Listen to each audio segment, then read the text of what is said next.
And here we go. We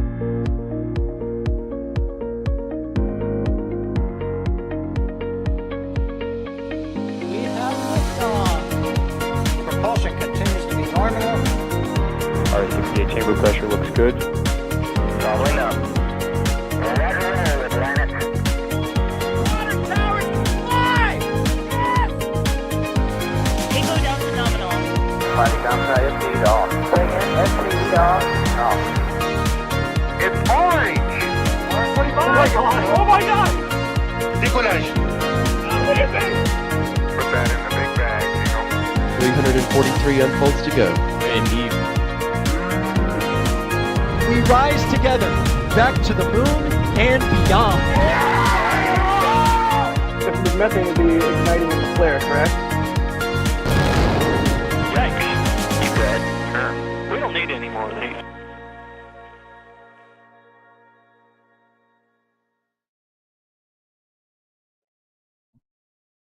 Hey everybody, it's Lon Seidman here with NSF, and this is a new show called Countdown to Launch, where we're going to be tracking the progress of Starship from the moment it gets up on the pad like it did yesterday to when it launches. And this is going to be a regular show that we'll do as news items come about. And we're looking forward to getting questions from you because this will be an interactive show in addition to the topics that we have prepared. And I have some experts with me today. We've got Sawyer Rosenstein. How you doing, Sawyer? I'm doing great. Thank you. Thank you, Lon. I'm excited for this new show, which not only because it's great to talk with you guys and with the chat, but because that means we're getting that much closer to launch. We are getting there. We've got a rocket on the pad, which is exciting to see. And we also have Alex Romero joining us. How you doing, Alex? Boy, I'm super excited. I cannot wait for that launch. It's getting very, very close. And, well, we're actually going to talk about how close it might be, but yeah, boy. And it's great to see everybody because usually people just hear our voices as opposed to seeing us. So this is another great opportunity to connect with everyone so you can see what we look like here. So I'm the new guy still, so I'm just going to ask a lot of questions here. And actually, that will bring me to our first topic here, which is a tweet from Elon Musk earlier today who said that Starship is ready for launch, just waiting on the FAA. So Sawyer, we'll start with you. Is it ready for launch? Because isn't there some other stuff that has to happen first, or do you think it can just go? Well, that's the real question, because as we saw with 7 and 24 back in April, before the launch, they once had everything stacked, did a wet dress rehearsal, they had cryo-proofing tests, all of that while it was stacked. They then had to destack Ship 24 to activate the Flight Termination System, or FTS, and then restack it. Again, it just got stacked yesterday, so it's very interesting to see what'll happen, whether they end up doing those wet dress rehearsals or if they just go, hey, you know what? We're going to load it up for launch, and if it goes, great, we have liftoff. If it doesn't, then we have a free wet dress rehearsal. So it's potentially ready. I think there's still a lot of under-the-hood little things that they need to finish up, but we're a lot closer than we've been, that's for sure. And Alex, for those tuning in who don't know what a wet dress rehearsal is, what is it? And is it possible to do one if you had an aborted launch or a scrubbed launch? Yeah, so on a wet dress rehearsal, they basically rehearse everything for the countdown, running through the start of the propellant load sequence and going all the way to T0 without igniting the engines, obviously. And although for sometimes they basically have, so for Starship, they have these T-minus 40-second hold. And so for some of these wet dress rehearsals, what they have done is they have stopped at that hold point, and then at a later point, they have done that later part of the sequence, sort of simulating as if they were doing that terminal count for Starship. But yeah, another option might be doing a cryo test where they basically can do the same kind of thing where they can test the sequence, but without loading methane. And the advantage of not loading methane there is that Starship is a very big rocket, right? And it's very close to population centers, not very big population centers, but there's a village just a mile and a half away from the launch site. And just loading nitrogen instead of methane as a substitute, basically, will mean that they wouldn't need an evacuation notice for the village. So the village wouldn't need to be evacuated. They will need not only the village gets evacuated, but also the production site as well, where all of the workers are located, working on future vehicles as well. We might touch on some of those future vehicles here as well later, but definitely has its advantages over, loading methane as well. They can also do just two fluids being used, whereas for when they load methane, they still need to use nitrogen. And some of this can be lost to boil off and things like that. So the less that you load, the less that you use, and the less that you have to replenish on the orbital tank farm, which is not only cheaper, but also less time consuming. And I guess the answers to all these questions will be had once the FAA issues the launch license, because that will obviously give us the answer if they're just going to go for it or if they're going to try to do some of this testing ahead of time. So we'll see what happens. Sawyer, they did do a test on the booster section, and a full-on engine ignition of all 33 of those engines. Is you think that's probably giving them some confidence that booster at least can handle it? I mean, yeah, that definitely gives them some confidence. And at that point, it's not even just confidence in the booster, it's confidence in your stage 0, or basically the ground support equipment, in that you saw the orbital launch mount itself held up really well, minimal scorching from the looks of it, with that new steel deluge plate underneath as well. I think the worst damage that we saw was a fence got blown away. If that's the worst that you got, especially compared to the first flight test, then that's pretty comforting. And in addition, Ship 25 also did its 6-engine static fire, although that was back in June. But obviously they feel comfortable enough, I think, at this point from all of the testing that they have done to say, you know what, we've seen what we need to see, we fixed what we need to fix, and let's go ahead and get ready to launch this thing. And good job security for the fence guy. And Alex, you have an article about some of this stuff, don't you? Indeed, I have just published, well, not me, but Chris just posted on Twitter about this, and also on the website is updated as well. Yeah, we have published most recent article, which is mostly talking about all of these late additions that they have added to Ship 25 compared to the past ship, which was Ship 24. It includes a whole new set of vents, for example, on the engine section. They have added more charges for the flight termination system. We know that at least from the first flight, this was an issue where the vehicle was commanded to be destroyed because it veered off course. It lost control, basically. And so what happened is that the flight termination system charges exploded, but they did not blow up the whole rocket. And so by adding more charges, SpaceX basically hopes to get a proper flight termination system. Because let's say that prior to that, it was not a flight termination system. It was just some, I don't know, hole opener on the vehicles, but not really a flight termination system per se, right? But yeah, and right. those You want are like to blow some up of the your rocket. that's some of the. I believe the dense floor is coming down. Oh, we have something happening down at Starbase, huh? So what do you think we're looking at here? Interesting. This is live video coming from Starbase. Yeah, for those who don't know, the dance floor is used to work on the engines, in this case underneath Booster 9, either work on them or add them. Obviously, it doesn't seem like they're adding them at this point, given where we're at in terms of getting close to launch. But yeah, that is interesting to see at this point. Alex, you making anything of this either? Well, without actually being able to go back and forth, I'm actually doing that right now on Starbase Live. It's weird because they don't have the stand, so you can see there that platform on the overall launch mount, and there's like a stand. They call it the taco stand because when it rolls by and they lower the platform, then the platform folds and it looks like a taco. And, it's really funny, but it is weird because without that stand below, it means that they cannot do that. They cannot really go down and fold it and then roll it away. Usually, when they do fold the dance floor, it's like a work stand there that they have for the overall launch mount. When they fold that and pull it away, it's because something is going on with those engines really, really soon, meaning it might be some testing or, even better, might be a launch. Now, the problem here is that if it's actually being lowered right now and there's no stand there, it means it's gonna come up at one point, right? So it's being temporarily lowered. It's gonna be doing something else, but it is temporary and it is not being removed. So this is usually a work in progress that we have here. That's why we do this kind of updates, right? Because we're approaching that launch, and so we're really here live, focusing on all of this stuff that's going on here at Starbase and what might come in the future. And if something happens, we'll break in just like we did now and talk about it. And one of the things that I think these shots give you a real appreciation of is the size and scale of this thing. You can see that cherry picker going up there.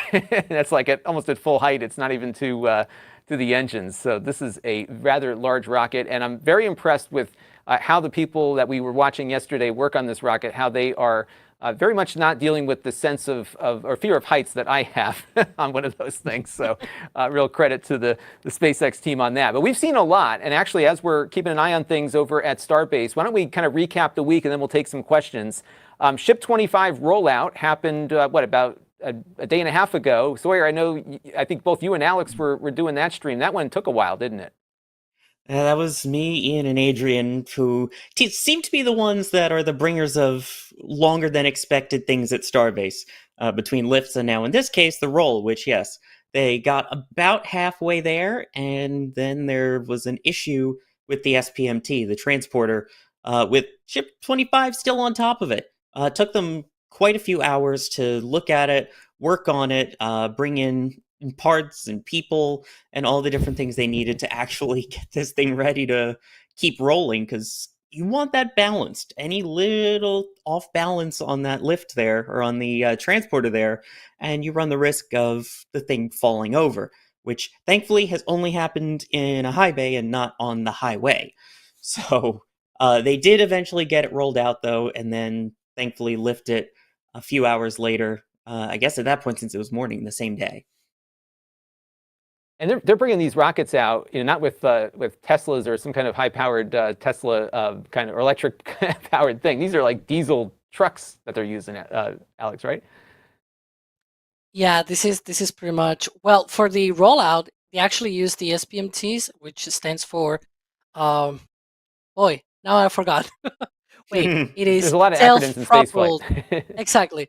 Yeah, because I had it in my brain like 1 second after saying it stands for, then I forgot, but now I just remember it is self-propelled modular transporter. I had to actually think every single word, but yeah, self-propelled modular transporter.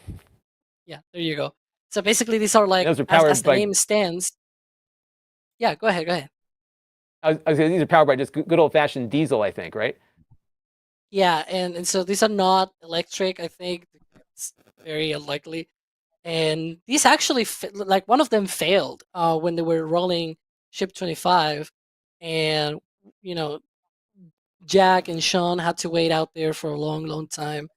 The poor guys. And yeah, there's these things are very, how to say it, very versatile, because precisely where the name says modular, they can be, there are short versions of them, there are longer versions of them, and you can basically put them together, so to speak, like Legos, more or less. Not exactly like them, but you get what I mean, right? And so it's very useful, because if you don't need such a long load or something like that, you can make them a little bit shorter and perhaps move something that is heavy but is shorter and things like that. So they are very easy to go around, and definitely a good replacement for a chloride transporter, for example, from SLS or the shuttle. They go faster. I think it's like twice.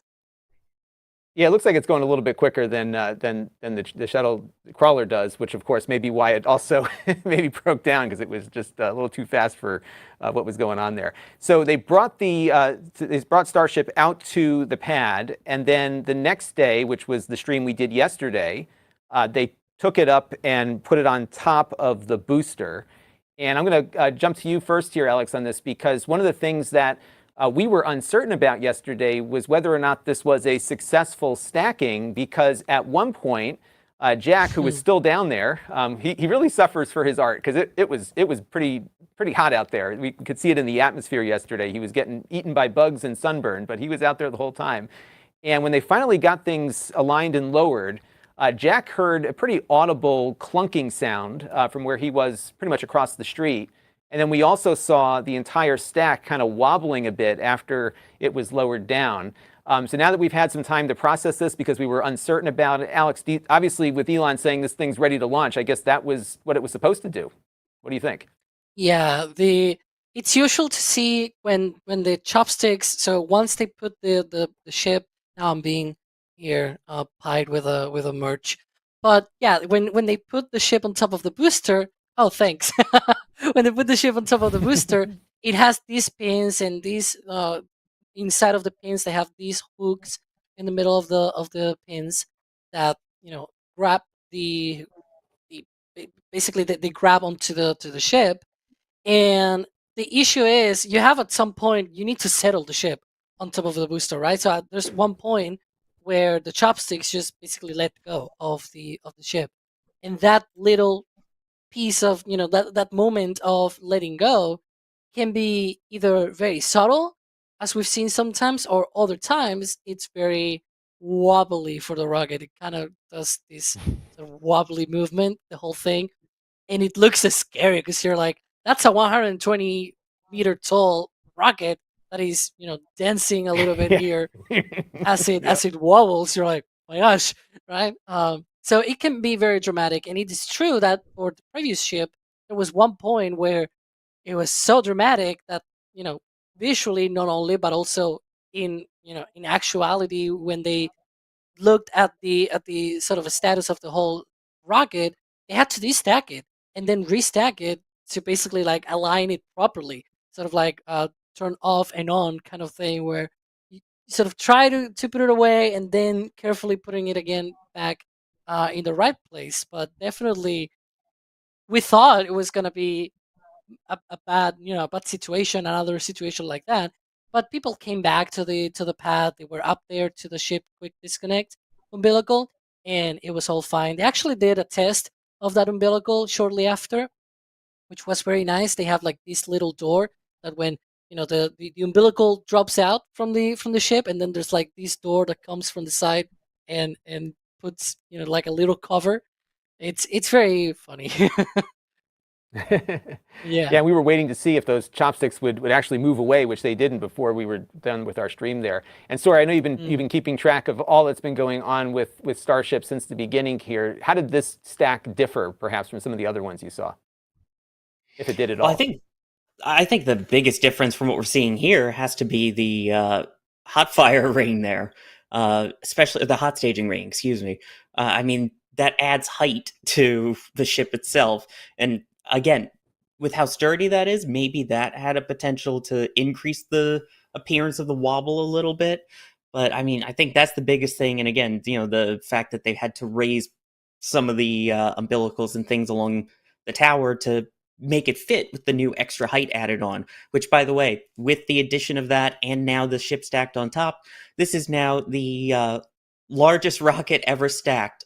The previous record was Booster 7 Ship 24. So it's just beating out its predecessor. But otherwise, I mean, the process itself of the lift and stacking and everything looked pretty identical to the previous ship. And I think that's the best thing to compare it to is 7 and 24, because 4 and 20 was kind of their first try at figuring everything out. And then they nailed down the kind of procedures for the last attempt. And now they've gotten pretty good at it seems like. I'll tell you what, I don't want to be the guy that's in charge of pushing the button to let go of those chopsticks and hope for the best. That would be a bit nerve-wracking for me, I think, for sure. But it looks like everything is in place there. And for the people that are more casual observers of this, you look on the pad, Sawyer, and this looks almost identical to the rocket that went before, the one that didn't make it. But it's not. It's a different rocket completely from top to bottom. And in some ways, it's a totally different launch complex also. A lot has been repaired and updated. We have a brand new everything there. Can you talk a little bit about what happened after the last launch? It was pretty destroyed there. And we're looking now at something that looks like it never happened. Yeah, It's definitely... it looks pretty crazy, huh, Alex? Yeah. It looks so clean. I mean, albeit with a bit of jankiness there as always, but it's definitely much clean that it was almost 5 months ago. Yeah, and the Look at fact that that. Yeah, again, it looks it's crazy to think that there was a giant crater underneath that just what is that about 4 months ago? Probably even less by the time they got all the new fondag in and the steel plate in underneath. And again, as crispy as those legs looked, with the extra cladding on it now, it looks pretty darn good. And like I've been saying, that's probably the most important part of the mission. Honestly, is stage 0, making sure you've got tank farm fueled up, making sure that you're not going to destroy the rocket itself on liftoff because of flying debris, because of course we've never seen that before. But again, learning from the lessons from the first one, the importance of protecting the stage 0 so that you can actually protect the vehicle itself too. And speaking of, I want you to show everybody your shirt at home. I don't know if you can get a full-on view of Sawyer here, but he's got this great shirt that commemorates the the NSF vehicle that took some artillery hits from from the pad. It was a concrete way to go, and we have video of that scene right there happening to one of the NSF vehicles, which is why we are so appreciative of everyone's support. And I'm going to try to take some questions here from viewers here, and we'll start off here with Terrace with a $20 super chat question. This is actually something I was thinking about as we were leading up to today's show.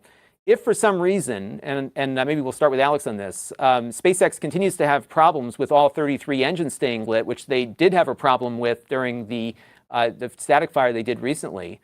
Is it possible to replace most of the engines with a fewer number of supersized Raptors and save some of the smaller ones for the landing burns? Because it seems like with all these engines packed in there so tightly, they're having a hard time keeping them all lit, right? I guess we won't know until this lifts off, but certainly that static fire indicated they lost a couple of engines even at half power. So, Alex, what do you think they're thinking about at SpaceX? Is this feasible as from a design standpoint?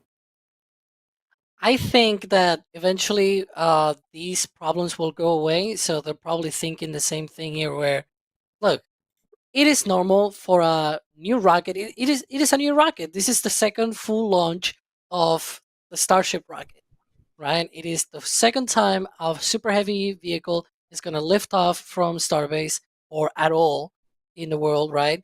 And having these problems, it is normal when you have so many engines. When they flew Falcon Heavy, for example, they already had, I don't know, like 40, 50 launches of Falcon 9. And putting them together, it just basically is the same. It's like 3 times a Falcon 9. Whereas here, you have a whole new thing. It's like 33 on a single core. And it is more complicated to light a Raptor than a Merlin, for example. It is actually it's one of the most complicated engine cycles that are out there for a rocket engine. So it is very complicated to not only start them, but then also to keep them running. And those first few seconds are very crucial, and they have to learn. And so you don't learn if you don't actually go and do it. There's actually a video that we made about this, about the reliability of Raptor. Das goes in detail about all of the tests that we've seen at McGregor. We have McGregor Live, by the way. For those mods in chat, maybe they can leave the link in the comments and everything.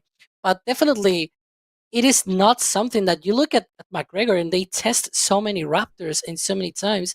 And, in terms of like rapid and scheduled disassemblies, as they say, like explosions of engines, you don't see that many. It's maybe one every month. You say, well, one every month, but they test dozens of them every month, right? It's like you see we have a list of tests. You go to McGregor Live. I'm gonna go right now and see what's going on today. I see already 3 tests, and 2 of them have been Raptors, and one on the horizontal stand and another one on the tripod stand. So they have had already 2 tests today, and it is 2:26 p.m. Central. They still have a whole half of the day. They can test another more engines. This is a quiet day. Today is a quiet day. Some of the busiest days they have like 10 tests. It's crazy. And you see maybe an explosion of yeah, right. You maybe see an explosion of a Raptor, maybe one every month, one every 2 months. It is a very rare thing with so many tests being done. So it's like is it really Raptor reliability, or is it more that, it is integrated with a booster? It is not here on the test stand. It is not on a perfectly carefully, simulated environment, right? It is in real flight, and it is integrated with a rocket with its plumbing and its pressures and all of it. Maybe that's what's complicating things, and they have to figure it out. And flying is how they're going to figure it out. And that's the big difference, Sawyer, done. between how SpaceX does things versus what we've seen with Artemis, for example, where that whole rocket is designed, it's locked in, and then they fly it. With SpaceX, it's more about, let's figure out what's working, what isn't working, let's push things to the limit, and if it blows up, we can just roll out another one, right? And even then, I will argue that NASA also had its own test stand to test the full booster. The issue here is that the SLS core stage, it has the thrust of a Falcon 9. You see it so big and with its 4 RS-25 engines and things like that, but its thrust is actually just the same of a Falcon 9. It's actually those solid rocket boosters on the side that are doing the heavy duty of the thrust. Exactly, right? Whereas the thrust of the core stage, it can basically, you obviously need a huge test stand to be able to test such a huge stage, but at the end of the day, the thrust is not that much. Whereas for super heavy, we're talking about, I think it is 7,500 tons of thrust. That is actually 10 times more thrust than a Falcon 9. It is basically 10 Falcon 9s put together. That is a lot of thrust. And so these kind of tests of, putting a booster on a test stand and firing it for the 2.5 minutes or 3 minutes that it takes to get to MECO, that is a really hard, complicated thing to do. And so why put it on a test stand when you can just launch it? Put a ship on top, why not? launch it, and cross your fingers that it goes out.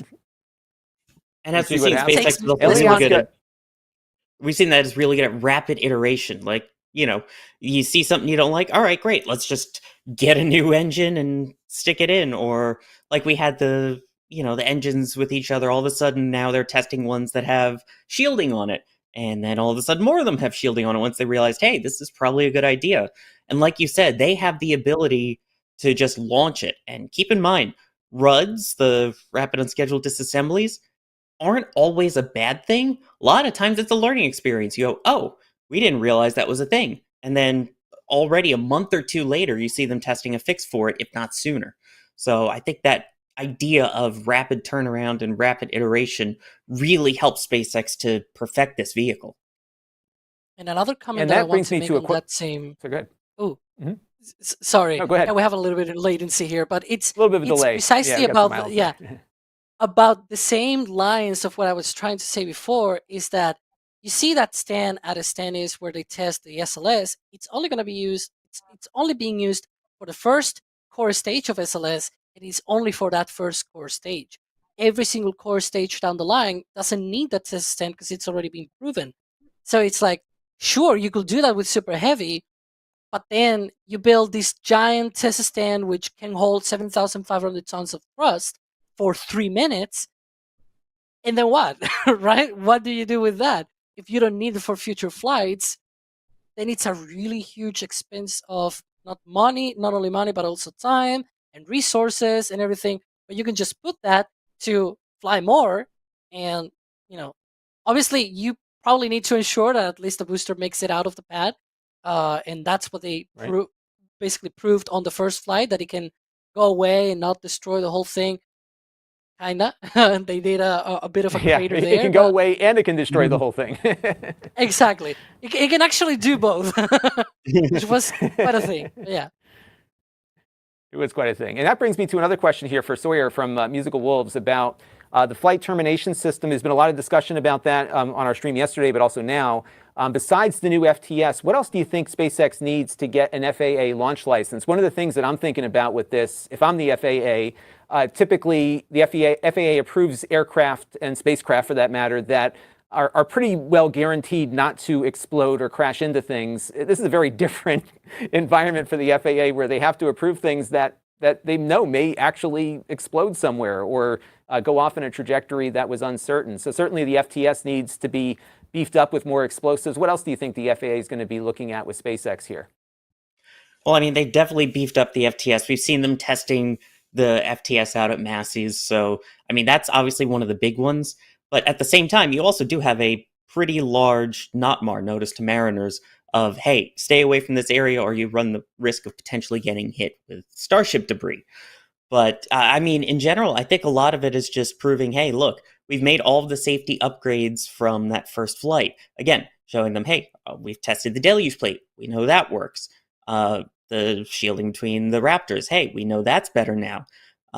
They've sealed up everything on top of Ship 25. You've got all the heat shield tiles ready to go, basically showing, look, these vehicles are ready for flight. So I think they've proved most of what they need to. There's probably other under the hood things, maybe with the code or other range issues that they're not announcing publicly that may be causing a slight delay with the FAA. So we don't know exactly, though, what's still left for the paperwork to be signed. And this is one of those things too that we just aren't privy to. I know, Alex, we were talking yesterday about the fact that you just can't get a lot of information out of the FAA and certainly out of SpaceX because to some degree there is some commercial privacy issues here that you just can't get at from a freedom of information request, for example. So we just don't know until we know. Can you talk maybe a little bit about some of the frustrations you've had in trying to get answers to these FAA questions? Yeah, it's sort of like how to put it. If you were to ask them right now, and 10 minutes before the approval, it will tell you the same. Where it's some sort of PR thing, where it's like, yeah, we're working on the revision of the launch license, and we received the report, blah blah blah, and that's basically all you're gonna get. And the reason for that is not because they're trying to be secretive or anything like that. It's not even, I will argue that it's not even secrets of commercial companies or anything like that, but it's also you gotta give them time, right? People think that this is in the FAA's roof or something like that. This is all for them, but this is actually a back and forth between SpaceX and the FAA. Even though the FAA has already received that report, the mishap report, it still is a back and forth because the FAA obviously goes through it and it's like, okay, well, this and that, and they need to cross-check things and finalize and make sure that everything that SpaceX says on the report, it's actually, a real thing and not something invented, and that they provide all of the studies and data and everything ready for that approval. And part of the approval also involves not just reviewing the mishap report for the first flight, but also planning for the second flight. And so all of those plans have also had to be forwarded to the FAA, I think that's the word, or sent to the FAA, I guess. Right. You basically have to tell them, this is what we plan to do, and this is basically what we think might be needed for the safety of the people. And then they have to cross-check. It's a back and forth. It's not just, well, it's in the FAA's field, so yeah, SpaceX is just like this and waiting for the FAA to do its thing. It's not really like that. It's a back and forth. And so, and I'm looking forward to the press conference that hopefully they have at some point with an FAA official there, because I really would like to hear from them about how different it is to work with a company like SpaceX that is totally okay with their flight hardware getting destroyed on a regular basis, all in the pursuit of getting something to a point of stability, because that's just not how the FAA likes to work. They like to make sure that an experimental aircraft has a greater chance of flying and returning safely than it does not crashing. And that's something that I think I would like to maybe have one of our folks ask at a press conference when we have an opportunity to get in front of them. Because obviously if you go ahead. Yeah, one of the differences, in fact, is that, for example, for an experimental aircraft, you normally have to fly those over people because you obviously need to fly out from some airport, and so you're flying over people. So the FAA, that's what they care about. Obviously, if the experimental aircraft will put someone on board at one point, then obviously they also care about that. But spacecraft are different. In particular, the FAA has sort of a mandate where they don't have any jurisdiction, so to speak, on the safety of the people on board the spacecraft, and so they only care about the safety of the people on the ground. And normally, rocket flights, in a very general sense, they fly over the ocean, at least from the US. If you look at China and Russia and things like that, they care less. At least Russia drops stages in the desert and things like that. So at least they make sure that there's no one underneath when they drop those stages. But definitely one of the things that they have there at the US, say they is not there, but one of the things that is there at the US is precisely that these rockets launch over the ocean so that people don't get in the way and things like that. So at the end of the day, you could, in theory, just have a very experimental um, spacecraft or rocket that, sure, it might have chances of exploding, but you make sure that its flight path doesn't go over people, that it has a flight simulation system that works, so that if the vehicle veers off course and goes into those places where there's people, then you can terminate the flight, basically exploding it and being able to keep testing at a later date. But that's precisely what happens here with a spacecraft and rockets. It's a bit different than with aircraft. The FAA is more okay-ish with rockets exploding, as long as you take very great precaution that people in the ground are safe and sound and they are not in any danger. So no rocket parts falling on people, and the FAA will be probably okay with that. Hey, Stuart, I got a question for you from Michael Sharon in the chat, and I'll just click it here, hopefully to get it up on screen. Who spends more time and money to get the same results, SpaceX or NASA? Two very different approaches, right? Yes and no. What's really important, I always like to emphasize this when I get on these Starship streams, is the fact that this isn't just a SpaceX project. NASA is involved. A reminder that this is the vehicle that will launch the Lunar Lander for Artemis 3. So they're a part of the human landing service system here. So they're just as invested in getting Starship ready to fly as SpaceX themselves, because they plan on using the rocket and they plan on putting people on it at some point here. So it's not so much which is spending more money. It's both need to succeed. So whatever process that may be, again, NASA tends to take a little bit longer because there's a lot more red tape that you typically have to go through than, say, a private company like SpaceX. But at the same time, they both have to succeed. You need a way to get the people up into space, eventually, Lunar Gateway up there, and then you need the lander, in which case you need SpaceX and Starship as part of the HLS program. So I would say that it's not about the time and money. The most important part, as mentioned in that question, though, is getting the same result, successful launches, and as the end goal, at least on NASA's side, get the Artemis 3 crew on the moon, first people on the moon since 1972. And that's what's so interesting about this Artemis program. And you can see it when you're at the Kennedy Space Center, because you look to your left and you've got the traditional NASA pad with the mobile launcher out there. And you look to your right and you've got a Starship tower going up. And this mission really is kind of a mix of both approaches. One is the government designed NASA rocket, and we've got the rocket, of course, that is rapidly being developed and sometimes exploded down in Texas, and both have to work. And I would imagine, too, that if you're inside the administration, you're probably putting some pressure on the FAA to just get this thing moving, because Artemis 3 and the moon landing doesn't happen unless Starship flies. And Sawyer, also, on top of just getting the lander, which will be a Starship designed to land on the moon, they have to fuel that lander in orbit with what? Starship launches, right? So it's going to be pretty crazy down there, I think, when they start getting Artemis 3 going, right? Right. You have that tanker concept. So at some point, SpaceX will eventually end up launching and testing basically a fuel depot. Take one of the Starships, and instead of your payload being people or Starlinks, it's fuel. And then work away for in-orbit docking and refueling so that you have enough to then send the crew and the lander itself, essentially, over to the moon. And again, at some point, I think once the Lunar Gateway space station is up around the moon, I think that will be able to help as well, where you can fuel up the Starship, have it sitting there waiting, ready to go, and then just use Orion to send people out there, dock to it, and then hop on in your lander and land on the moon. And theoretically, you could kind of leave the lander out there as long as you can keep fueling it, and just basically have it sitting in that Lagrange point, maybe next to the small space station they're setting up out there, and just have it be the lander for multiple missions? It Or are we seems thinking to be too the far plan. ahead? The idea that you can have Yep. the lander be used multiple times at least. So that's something that definitely would be looked at. And also a reminder too, for the Lunar Gateway, SpaceX is delivering parts for it. They're scheduled to send a part even on Falcon Heavy. So just another thing to keep in mind. I will And say I'll tell you one what, it's thing given us a here. lot to cover. Go ahead.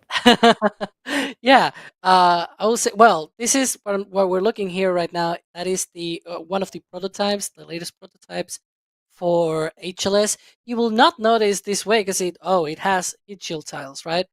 But on the other side, it has a human-sized door, and I've heard from a certain person down there in the field that it is being painted white. So that's a very high indication that this is pretty much a HLS mockup. But I will say though, the question, I will totally not agree with it for a variety of reasons. And it said basically that it is doing so. Who's spending more money for the same result, SpaceX or NASA? Yep, No, there's this the is fight not bell. fight mode. No, this this is not even with Sawyer. This is like with the person He's fighting with the audience. Right. I'm fighting with Depend on with the the chat FAA. and whatever. Yeah. but yeah, what I'm trying to say is that it is not the same result. This is not SLS. This is not anything like it. This is actually more ambitious. And there's a lot of going on of NASA versus SpaceX and things like that. That vehicle, that prototype there is an example of SpaceX working for NASA. They're literally doing mock-ups already of a crew vehicle that's going to land NASA astronauts on the moon. And it is a completely different rocket. Even if you take a Starship at face value, like Starship, fully reusable rocket, stainless steel with its heat shield and reentry and things like that, it is not the same as SLS. SLS is just your around all the mill, old rocket, shuttle derived kind of thing. It is not doing the same things as a Starship by a long shot. So Starship is much more complicated, and yeah, so it is really a lot different. And there's one thing that I will say here though, looking at the Rocket Garden precisely, that how many rockets are there and how many SLS rockets are there, right? You have a high production capability here with a production side and everything. It's a complete different mindset and a complete different purpose. It is not the same rocket. It is not the same end goal. So expect the Starship to take a long time, but the end goal of that long time, it's way higher. Like the ambitions Right. are way higher. And let me get the fight bell out here before we wrap up this topic, because I'm guessing we may have some disagreements here. When do you think Starship will launch? And have at it. No, you're gonna do this to me. You're gonna do this to me. But that's Okay. I'm seeing a lot of questions in the chat about it. When are we going to You launch? go first. You go first. All right, I'll go first. What's the over/under here? I think we're probably about 2 to 3 weeks away, if I had to guess. I know everyone's talking about the 9th, but like we said, the FAA still needs to sign off on their paperwork, and this may be a lukewarm take, but despite what Elon says in the tweet that the ship is ready to go, I think there's still a lot of little things under the hood that need to be fixed. I mean, the majority of the system, yeah, pretty much all the big stuff, but you still have to worry about arming the flight termination system, which hasn't been done yet, getting all of the note mars out, getting the dates set, all of that, clearing the airspace, everything. So I still think we're probably looking about 2 weeks away. I'm going to say September 22nd, just for a certain bet to still be possible. As much as I really do think it would be the 25th. I really hope it is not the 22nd. That would really hurt my senses, because boy, can you imagine it actually launches the day before the bed just expires? That will be horrible. But I will say though, I will agree with you that it's gonna take a little bit more. I don't think it's gonna be this week. Definitely, I've seen a lot of people in chat talking about this kind of question of when it's going to be the launch and everything. We don't know. That's one of the things here that we know it is close, but not how much closer. This all of this merch stuff going over me. But yeah, the main thing here is you cannot ask me this because then I've spent a long time talking about it. My God. But I'm gonna say not this week. Maybe not next week on the start.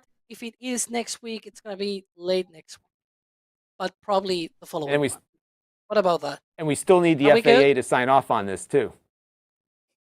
And we still need the FAA to sign off on this too. So this is not like they can launch whenever. It's got to be once the launch license is received in hand. So we have to kind of wait on that.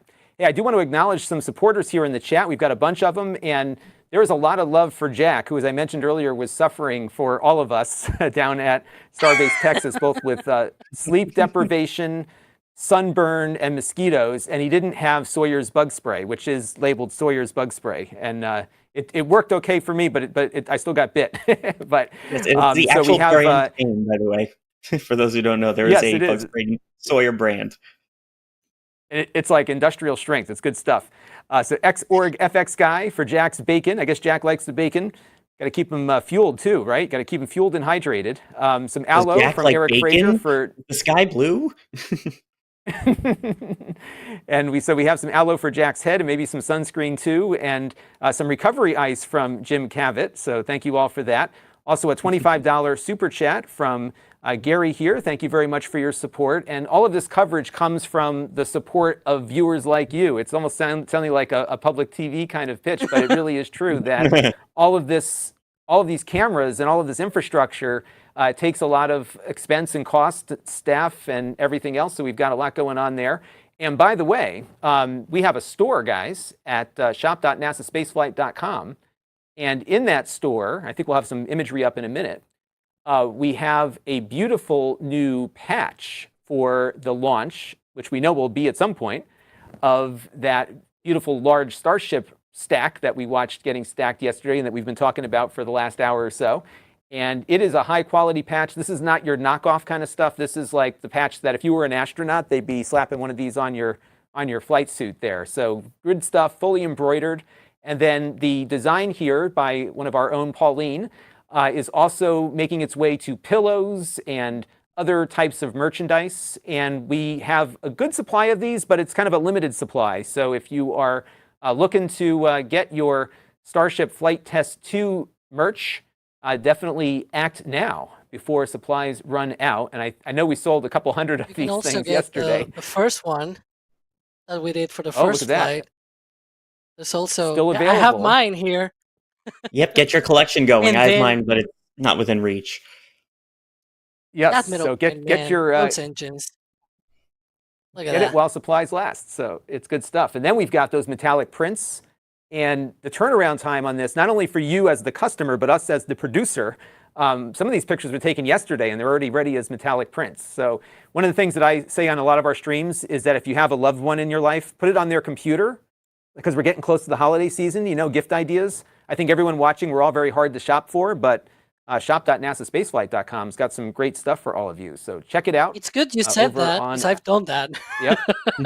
I've literally Yep. did that yesterday night when we wrapped up the live stream for the stacking. I went to the shop. Yep. It's my family. They're like, "Oh, you're working on this? Those look really cool." I'm like, "Well, I might buy you some." So I did that. And what's nice about this stuff here is that, this is a community and we're not going to sell junk, right? So it's good stuff, and definitely check it out. And we also have a bunch of folks who gifted Red Team memberships. One of the great things about our community is that when you're in the chat, you will likely become a member from a fellow member's generosity. So RC Horseman, 5 Red Team memberships that he gave out there. Jim Cavett, 5 Red Team memberships. Troy Rubert, 10 Red Team memberships. Daniel Hogbin, 5 Red Team memberships. And I'd rather be flying an X-Wing, as would I, has a question. I thought he was doing Red Team members. I clicked too fast here. I may have been spoiled from CSI Starbase, but any updates on Danger Van? That's it. So my understanding, Sawyer, Danger Van is still in that condition, right? Not the best condition, but as we saw right after the flight, still flyable.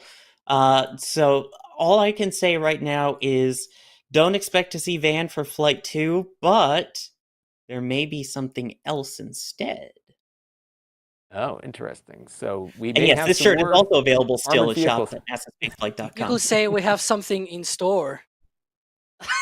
Ooh, pun token to Ooh, Alex. that's a Oh, did I fun do token right there. did I do a That's punt token? Oh my gosh. And thanks to just wanted Cato to be for gifting 5 Red Team memberships, and also to Multi-Mutant Gamer, also 5 Red Team memberships. And what I'll be doing too is, as we're talking here, I'll put some other support messages up on the screen so we can acknowledge everybody as we go. And we're a little ahead on time here, but I know that we've got another topic to talk about. And one of our chat room people actually has a good cue up for this, which is, what do you think about tomorrow's road delay down at Starbase? Now, I think it might be helpful for some context about these road delays, because this is one way that we get a hint as to some activity going on down at Starbase. And Sawyer, I was surprised to see from our cameras when I first got connected with the team here, is just how close Starbase is to a state highway. So let's talk about these road closures first. They basically drive these rockets down the road like you drive your pickup truck. So is that how we know when activity is about to happen, and what is coming this week? Kind of like that. I mean, yeah, it's important to note that there is a SpaceX side of the road, and then there is a public side to the road, and at the very end, there's a public beach as well. So it's not all SpaceX property. You can get pretty close, and as long as you stay on the correct side of the road, you're not breaking the law or trespassing. In terms of the way that we know about these shutdowns, is they typically post them online through the county. Now, there are a couple of different kinds. We've got the, ones like this where it's the road delays so that, hey, they're going to be moving things. Sometimes they'll just have moving roadblocks if something's moving and it doesn't really need to close off all the road all the time. And then you have the road closures, which can mean a couple of things. The biggest thing with an actual full road closure is that you're very likely to see some big testing, but the only way to really confirm that it involves methane, which you might use for a static fire or a launch or something like that, is when you get a full roadblock and an overpressure notice, which our own Mary is usually kind enough to share. But right now we do have a temporary road closure in place for tomorrow between 10 a.m. and 12 p.m. Central Time. And what do you think is going to happen, Sawyer? Could just be I think we're moving gonna something see, around, right? I think we're going to see a ship roll, if I had to guess, just based off of all the activity that's been going on. Now, the question You see the is, flight bell. What one is it? which ship would be rolling out? Okay. My You go. thought is a little different from yours, I know, because we kind of briefly mentioned it, but I want to say my arguments for fight mode round 3-ish. I think it's going to be ship 28, because there's still the questions of, well, what's going to happen with ship 26, ship 27, things like that. They welded the payload bay shut on ship 26. I don't know what much more they would want to do with it testing-wise, especially since it seems like all of the major upgrades, you still have the payload bay option. Eventually you'll get the electric TVC on the ship. I feel like there would be no reason to not keep testing ship 28 if that's what we see as the next ship to fly, but I think you think differently.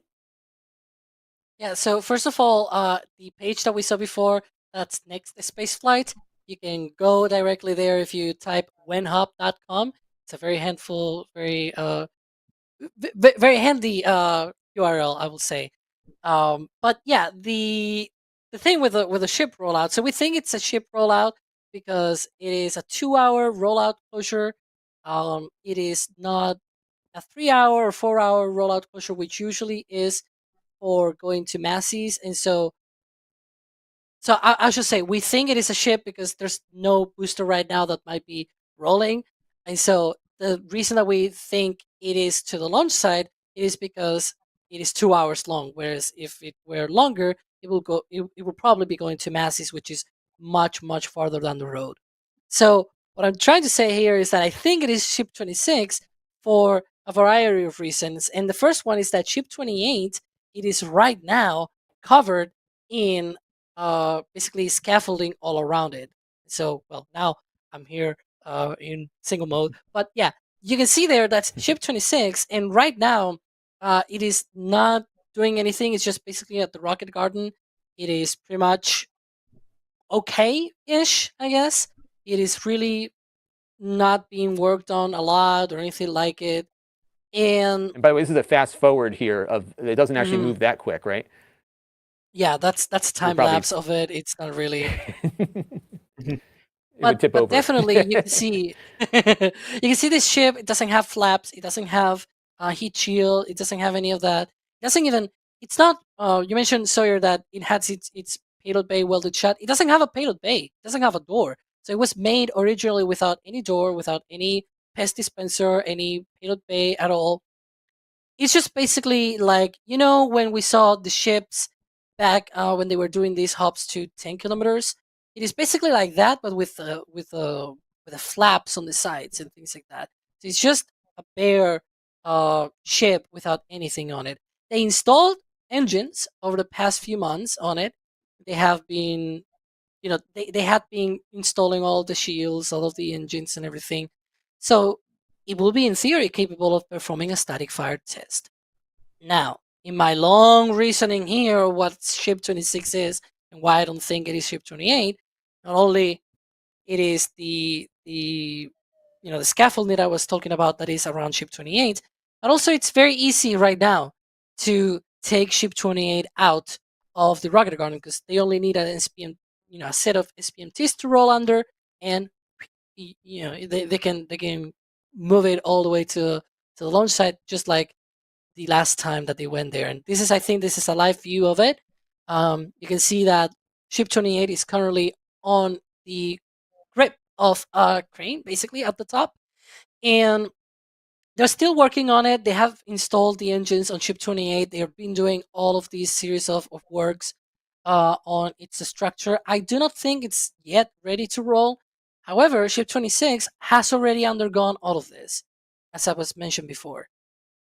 And there's another more secret, obscure theory that I have here, which is what if Go for it. What if the second launch doesn't go as good as they plan? You need to test again the booster, and the ship is more of a glorified nose cone. And you wouldn't risk a ship that is more complete with more tiles like Ship 28. This is why we thought a few months ago, before Ship 25 was confirmed to be the next vehicle, that they will just escape Ship 25, Ship 26, and Ship 27, and they will go all the way to Ship 28. However, they went with Ship 25. Why? Well, because it is a sort of glorified nose cone for Booster 9 to be able to prove that Booster flies correctly. What I think is that if the second flight doesn't go as well, they might pull Ship 26 and fly it instead of Ship 28 on top of Booster 10, which will mean that it is again another glorified nose cone, but they don't risk this advanced next kind of big upgrade that Ship 28 has. It has a number of upgrades. Ship 26 already includes some of these upgrades, but not all of them. But definitely Ship 28 is like another level of upgrade in terms of that. So my really thought, stupid my thinking here is that no, there's no stupid questions.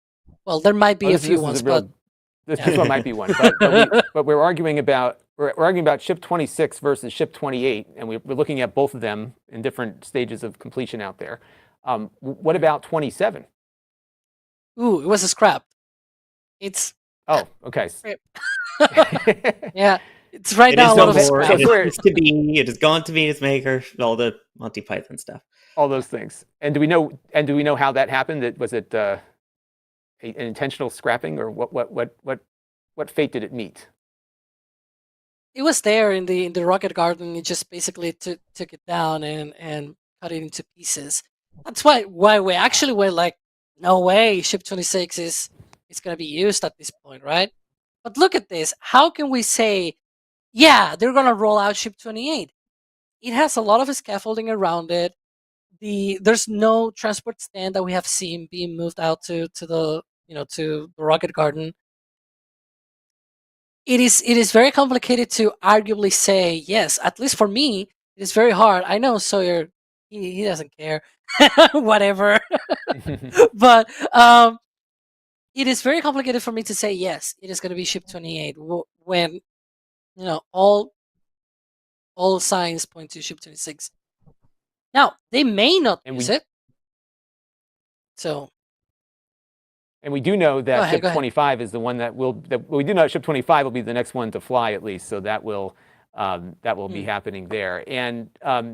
And just on this topic real quick, Sawyer, so each ship gets a number. So even the Hopper was like number 1 or something, right? Like the number designates each test article? Yeah, exactly. It's SN, so you've got ship number 25 in this case. And yeah, even from the early days of the hop tests, they had their own numbering. So that's they tend to go in order, at least. Whether they fly in that order is a whole nother story. And by the way, if you want to see a ship 27, go see a Falcon Heavy. That's a ship with 27 engines. So is that a ship 27?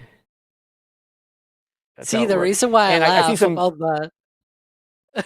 See, so the reason why I laugh about that, you can actually see when you type whenhop.com, you get to NASASpaceflight. If you scroll down on that website that it directs you to, you can see all of the several test articles and ships and boosters and things like that.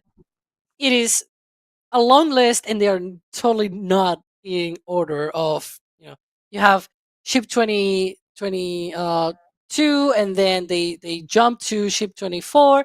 They had parts for ship 23, but they didn't even build it. It was a whole thing. They scrapped and they jumped a few other ships as well prior to that.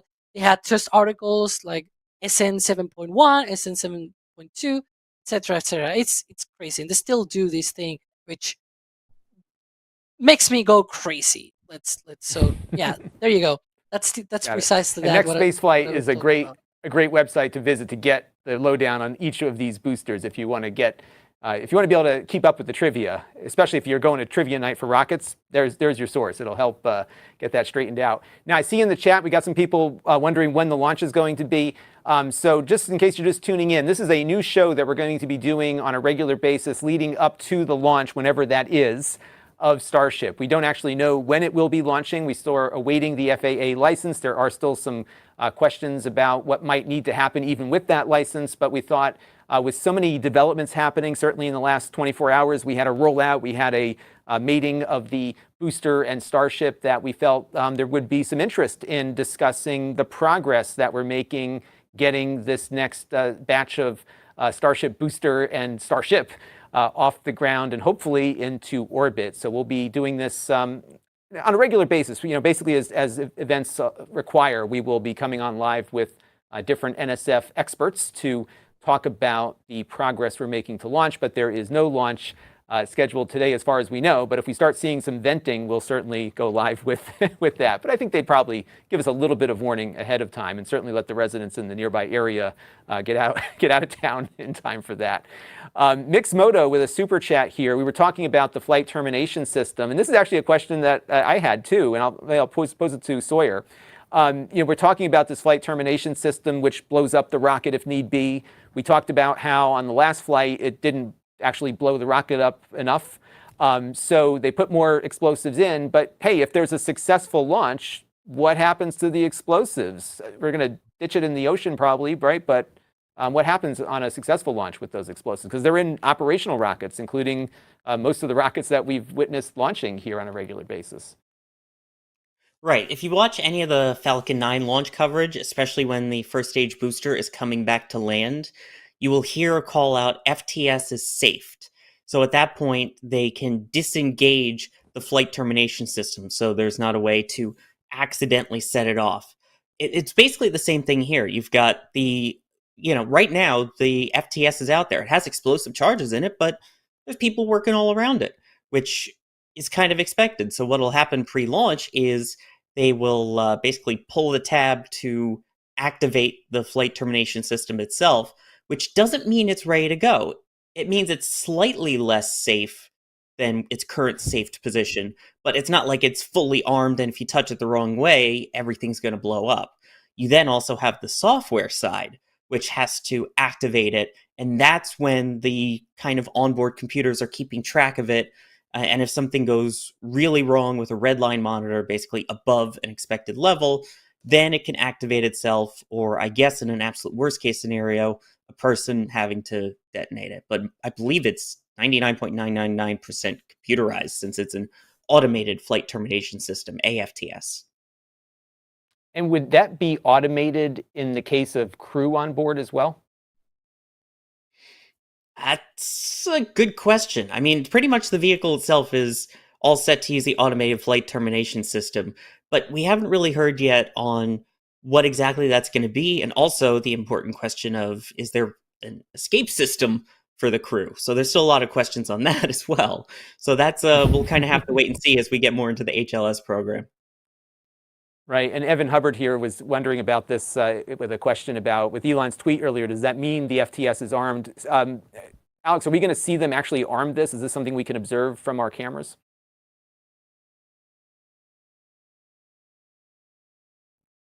Oh, I can't hear Alex. Excuse me, I was muted. So there are different That's okay. levels of arming. Yeah, I was saying that there's different levels of arming the system. Here it is basically there's different steps. So you first need to put on the charges on the vehicles. Then these charges are connected to electrical boxes and control systems and batteries. So everything, it's actually a completely separate system from the rest of the rocket. It takes all of the inputs from the rocket and it sort of like knows what it's doing, whether it's going in the right direction and things like that. And it is also autonomous for Starship and Falcon 9. It is an autonomous flight termination system. You can actually see it on I think it's on the actual launch license. You can see the word like it is an autonomous flight termination system. And there's no one in the ground pushing a button or anything like it. And so the rocket itself, the system itself, senses when there's an issue. Obviously, when the booster or the ship themselves are separated and on the ground, that's not a good thing, right? That's not in flight configuration, so to speak. So there's an electrical system, an electrical activation during the countdown on the last few minutes of the countdown where they send this and they tell, hey, now it is when you need to be alert, to be vigilant and know where the rocket is, where it, just like the meme of the missile, knows where it is because it doesn't know where it is or something like that. I don't really fully know the whole thing, but you get what I mean here, that it is at that time when it is fully aware, when it is armed to be activated whenever needed.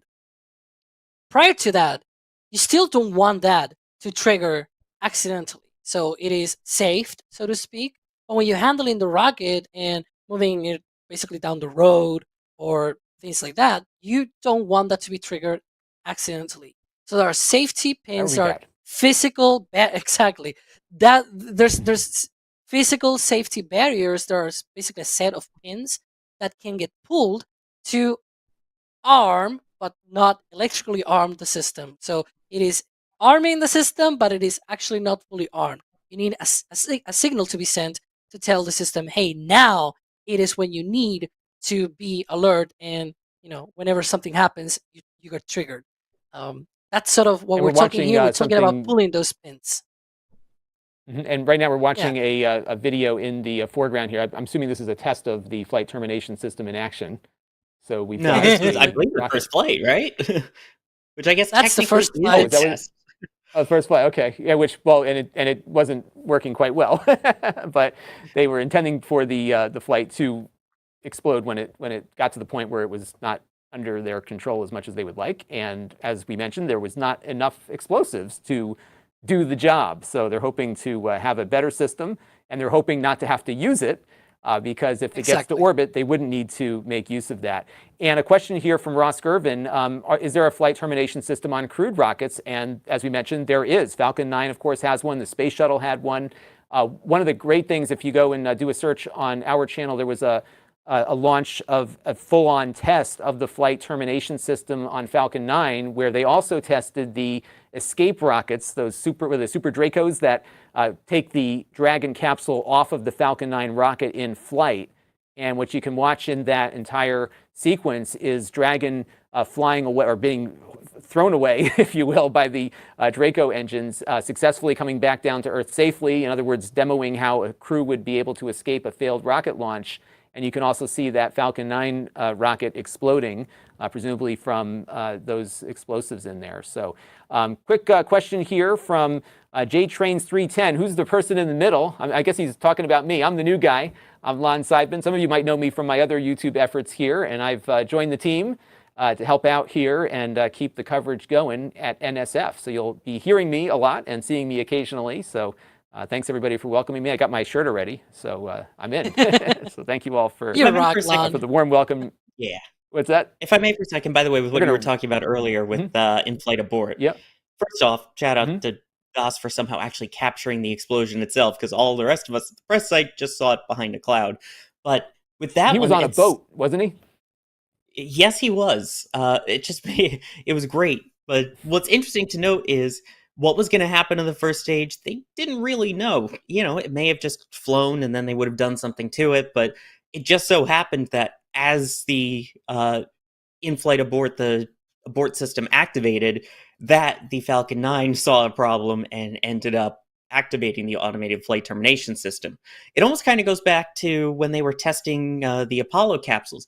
There was one of the tests where they launched it on basically a little missile, and before they were even ready to test their version of the escape system, all of a sudden it's, hey, there's a real problem with the rocket. So you had the rocket get destroyed, and the actual capsule itself and the escape system worked. So it became a test of it. So I think, it's really cool that we're kind of learning from the past in that, and now I'm sure all of that data is also used here and prepared for Starship. It all kind of builds up, right? That heritage of knowledge and what they learn, and we see that even in rocket designs. We're obviously not talking about Atlas V today, but Atlas V is the 5th iteration of a very known design that just gets, kind of evolved as time goes on, and that's a lot of what we see with spaceflight, is take what you know that works and build upon it, and that's what we see here. Hey, I'm going to take a few minutes here just to thank a few more folks. We have that Spacey homeschool mom with a $5 super chat who thanks us for the coverage here. Jeff Rowe, 5 Red Team membership gifts. Thank you very much for that. And if you received a gift of a membership, please thank your giver in the chat, because we are a great community here. So there you go. Here's a fun one from Full Whip 1, a super chat. Is the HLS mock-up really Elon's new apartment? I think that would be a cool Airbnb down there at Starbase. Wouldn't you guys pay for that? Like I would do like $400 or $500 a night, and maybe they could charge extra on launch night, like those hotels down in Florida do. What do you think, Story? Would you stay in the Starship Airbnb? I mean, you got to do something with all those discarded starships. Like, there's a lot of volume in those. By the way, how much there's a lot of volume in a starship. I mean, we're talking about, the volume of a small space station, I guess, right? Given how much potential volume there is in a starship. Sorry, how much could you haul up to orbit in one of those things? I think that's more of an Alex question, but I believe it's around 200 tons of capacity to orbit here. In terms of the room for crew, though, Alex, I'm not sure if you've got more specific numbers on that. Ooh, you know what? I'm good with weights and masses and things like that, but I'm not good at volumes. I think it is about 900 cubic meters. I don't know what's that in whatever volume you use there in the US, gallons or something, is it? But yeah, it is pretty much. I think at one point SpaceX was saying that it is sort of like a medium-sized sort of airplane where you remove all of the seats and everything. That's sort of the volume that you have. It is cheating though, because you have 3D. Like, my room is right. very, very small. But if I were able to take advantage of also like the ceiling and everything, and I was able to go in 3D, it will feel very roomy. So that's something that you can have on a starship rather than on an airplane. I will remember say, why 10 you Alex, years give ago, space. that's a Oh, massive disappointment. exactly. That's a massive disappointment. Fun Massive. token for you. Here we go. Thank you. Yeah, you're good at those, Sawyer. That's why they call you the master of the pun, huh? So we, about 10 years ago, NASA, when they were decommissioning the shuttles, invited the press to come and go on board the space shuttle. So I had the opportunity to go on board Discovery. And Alex, to your point, that was the first thing I noticed when I walked in. I was like, wow, the space below the middeck, which was below the flight deck, the middeck felt a lot like, maybe half of what my college dorm room was, and it wasn't that big. And the gentleman in there who was guiding us through the tour said, don't think of this in an earthly sense. Think of the fact that you've got the walls and the ceiling, you've got the whole volume to work with. So even though you're packing 7 people into this thing, it's not as bad as you might think, although I think having a lot more volume, which the Starship would allow, certainly probably makes it more livable over a longer period of time. As we've seen on Space Station, on the ISS, there's a lot of room on ISS for astronauts to get a little bit more personal space. They have their own bedrooms, right? They have their own quarters now. So like there's definitely some advantages to having a little bit more room. And I certainly couldn't imagine, being cramped into a small ship like, the Apollo service module or the Gemini capsules when you had very little room and no bathroom to move around. So we're getting some more creature comforts up there on orbit. We were talking offline, like the bathroom. Like I want to go to space, as everybody does, but has anyone really thought about the bathroom part? So they got to work on that. Fun fact. Here's a While we question have a from second, Juan. in terms of my space shuttle geekdom, this, Yep. when we're talking about the bathroom, is actually a part Yep. of Space Shuttle Columbia's bathroom door. Oh, no kidding. Oh, that's really cool. Wow. From awesome. the first couple of flights, the first 8 flights, I believe, of Columbia. So it was basically a whole closet where they would do all of their hygiene stuff, so that they would keep their Right. toothbrushes and things there. Yes, near the bathroom, but yeah, that's my shuttle geekdom, is that I have a piece of shuttle toilet door right next to me. Hopefully you Lysoled it first before getting it. So here's a question from Juan Lambers, which I think is a very good question about how much pressure would this stacked beauty, referring to Starship, our subject of the show, put on the FAA to grant permission as soon as possible, as basically this is SpaceX showing that they are ready. And I would imagine that's part of the calculation here, right? That, hey, we've got this rocket on the pad. We are your ticket to the moon. And if you want to go to the moon, we need to get this thing off the pad as soon as possible. I would imagine there's probably some pressure that they're putting on the FAA to get this license going, if it is being held up at all. What do you think, Alex? I will say that while it is true that it puts some pressure, I don't think the FAA is that far behind. I believe, at least from the first flight, we got the launch license pretty much as soon as the SpaceX was ready. They tweeted, ready to go, and we're waiting for the launch license. And it was like within a week that they were able to launch, right? I think it was April 10th or April 11th, and the first flight attempt was April 17th. It got delayed later because they had an issue during the countdown, and so they had to delay to the April 20th attempt. But they pretty much were sort of in sync. And I'm mostly sure this is what is happening right now. We're probably maybe a week or 2 away from that first attempt of the second launch of a Starship. I do not think we're that far behind. I know there's, as always, like in every single aspect, there's always people that are very pessimistic, and they're like, there's no way that the FAA is going to approve this, and it's going to be, it's not going to be until next year. And it's like, look, you have the same clue as us. None, right? It's just like that. We don't have any clue when it's going to end. We don't really know if it's going to be, I said that at least my thinking is that it's going to be maybe a week or 2 weeks from now, because that's how it sort of went for the first flight. And frankly, that's also how it went for the hops, where when they had these hops every single month, sure, when they had these every single month, a week delay felt like an eternity. But the first flight of a Starship was less than 5 months ago. If you wait just 1 week, it's not going to be the end of the world. And I don't think it is going to take all the way to 2024, if I'm being honest. So something in the next week or 2, I think. But again, we have no clue. It's on the We're pad, not, right? Yeah, right. We have no exactly clue, right? Yeah, and along those And I would lines, imagine with it, it's also, That's to right. think of the fact that the FAA wants this done right. SpaceX obviously wants to do it fast, but it's more of a safety thing. I know there are people who are going to go that it's just government tape and regulation, but keep in mind there are real people and real planes and real boats and things like that that are nearby that they want to keep safe. So that's part of the importance of all of this is that, yeah, it's for safety. And also SpaceX has kind of gotten in trouble in the past, if you remember from SN8, where they kind of flew without permission. So I think the FAA may just be a little bit more, hey, make sure you actually please go with us this time so we can all ensure safety. right. We want you to launch, but let's do this the right way. Exactly. I was not there, but I know Adrian was, my fellow European partner here at NSF, right? I will say, you don't think about the potential of this affecting people until you are the person right there that might be affected. This thing went on for 40 seconds doing loopy loops after the flight termination system was activated, which did not blow up the rocket. It did not terminate the whole thing.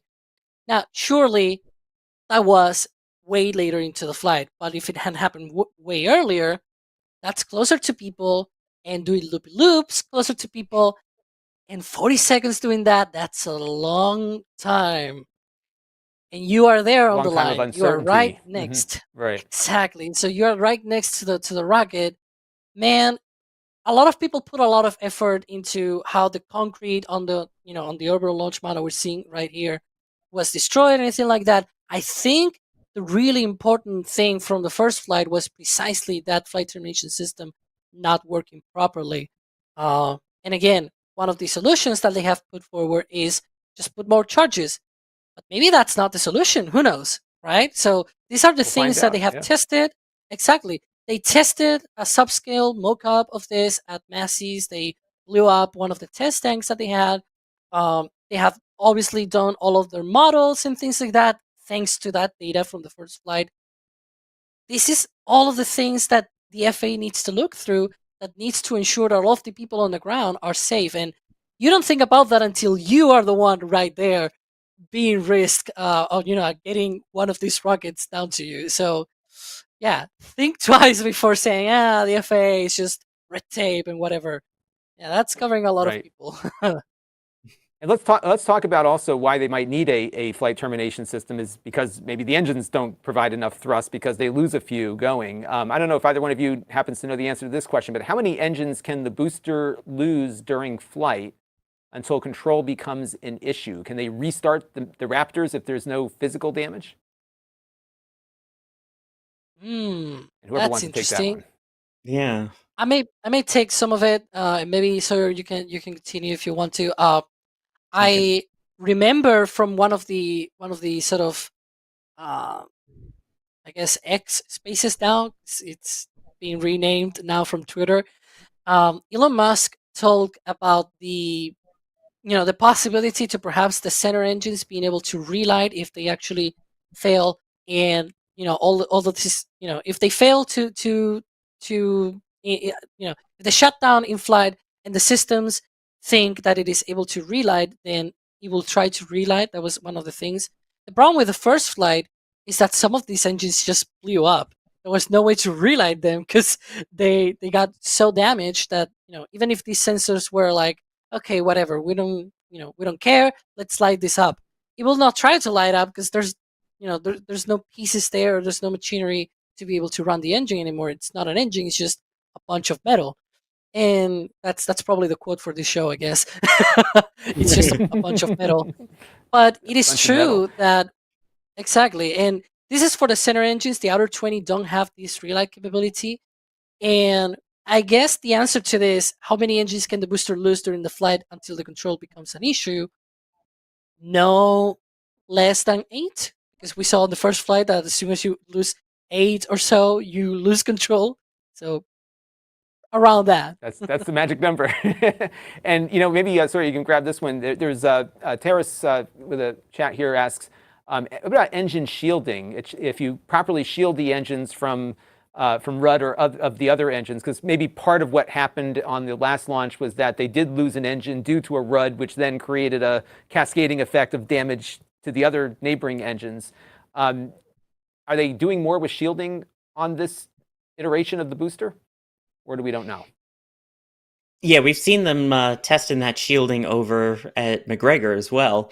And yeah, I mean, that's kind of the main purpose of that is if for some reason your Raptor engine blows up, that way you're not getting little shards sent to the other engines. Because keep in mind, a tiny little piece of engine, think about how fast you're going in that point. That can puncture a hole inside your engine, potentially some of your fuel lines, and if that catches fire, you get a bad day. So in that case, losing one engine ends up really mean losing 2, 3, or 4. So I think the hope now with the shielding is that if something happens to one of the engines, it's contained to just that section there. And this is precisely the example of what we're talking about. The Ship 25 shield, you can see it there. It is magnificent. It is very well shielded. Even maybe if we can go to the right of the picture, you can see the box for the hydraulic power unit. So this is a thing that it is not on the booster. The booster has switched from hydraulically active. Boy, it is really complicated. Basically, from hydraulic thrust control systems, basically the gimbaling of the Jake. The gimbaling of the engines has moved from being hydraulically actuated from electric. But the ship, it is still sort of like a generation older, so it's still using these hydraulic power units, which drives the hydraulics on the TVC, on the thrust vector control the system. And on Ship 25, we can see there that the HPU, as it is sort of called, that hydraulic power unit, it is shielded as well, which is good because if it has any sort of issue, it doesn't damage the engines as it happened with Booster 7. And it's so cute, Jake. My gosh. Sorry. It's also an orange cat. I love orange cats. That's right. I think I think Jake is signaling us that we're nearing the end of our time. We got time for one more chat here from Mixmodo, who said they should take 2 of the starships and make a gate like Jurassic Park and put Starbase over it to make for the entrance. So maybe somebody can mock that up and send it over to Elon there. So yeah, so this is some good stuff, and this was fun. We had a lot to talk about because there's been a lot going on down at Starbase, namely the stacking of our 2 components there and everything that's gone on before that, and now we're keeping an eye on what's happening down there in Texas. And our cameras are trained on Starbase 24/7, and we have people watching those cameras 24/7 as well. So we really appreciate all of your support and memberships and super chats and the merchandise purchases. Remember, we got those great patches in the NASA Spaceflight store, which you can find at shop.nasaspaceflight.com. And any final words from Sawyer and Alex? Well, Sawyer, if you want to go first? Yeah, I'll go first. I mean, this is always great. I love when we get to this point where, there are certain moments that are super exciting in the lead up to Starship. From the static fires, then to the rollouts, then the stacking.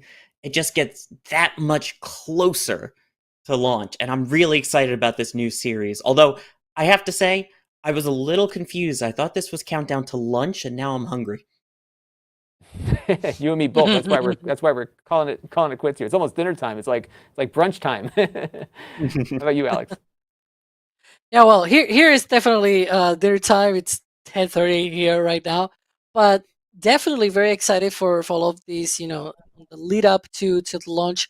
Definitely watch out for tomorrow for Starbase Live for that rollout. Whatever ends up rolling out. Maybe, I don't know, leave a comment here after the rollout and say, nothing rolled out, or no, it was actually Alex that was.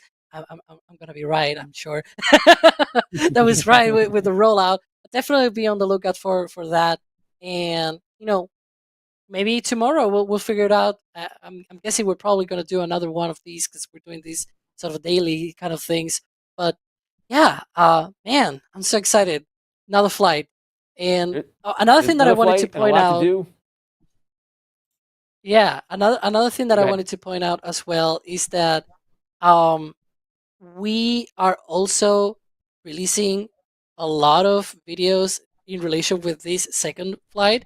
And yesterday, man, there's this video that we released yesterday about that plate, that water deluge system, which I really want to sort of promote here, because it is I wouldn't say it's really a deep dive. It's just trying to answer some of these questions that we tried to answer on these live streams. But obviously, people don't have the time to watch a 90-minute live stream or 9-hour live stream or anything like it. So all of these questions and answers are packed in a 22-minute video that we have there for you guys to watch. Things like, is it even similar to a traditional launch system? Just build a flame trench. These kind of questions that we get, these comments.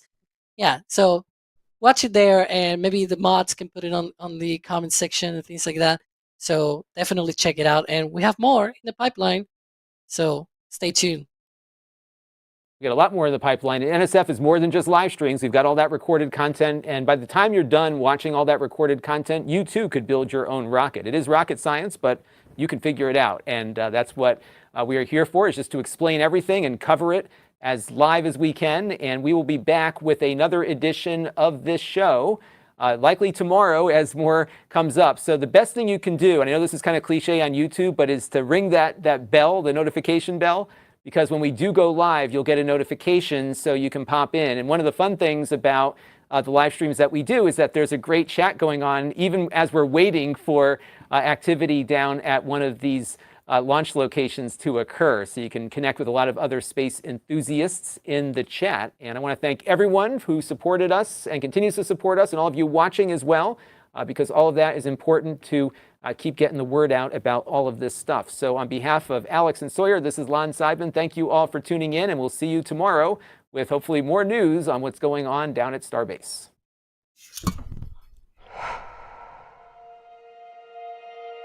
And here we go.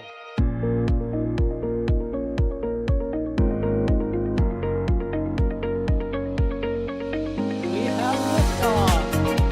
Propulsion continues to be nominal. Our 68 chamber pressure looks good. Probably not. Roger, planet. Water power supply! Yes! Echo down to nominal. Flight down to FD off. Bring in FD off. It's orange! Orange 45! Oh my god! Oh my god! Decollage. What is it? Put that in the big bag, Eagle. 343 unfolds to go. Indeed. We rise together back to the moon and beyond. If the methane would be igniting in the flare, correct? Yikes. Keep that. We don't need any more of these.